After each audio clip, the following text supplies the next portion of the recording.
So, yun sa mga kababayan ko, yun nga, patuloy lang yung pagdasal natin. Huwag natin kalimutan kumain at matulog.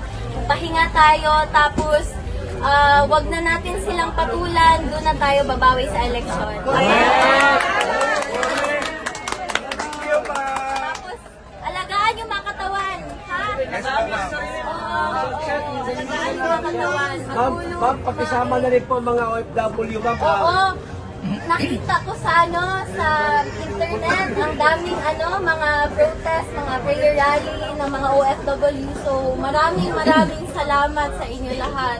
Yes, So, ma'am. malaking bagay to para sa akin at sa pamilya ko. Kasi wala kaming hinihingi, yung dasal nyo lang, yun lang, okay na kami. Okay na kami. Dasal at suporta, yun lang talaga. Mag-vitamins kayo ha, may vitamins dito.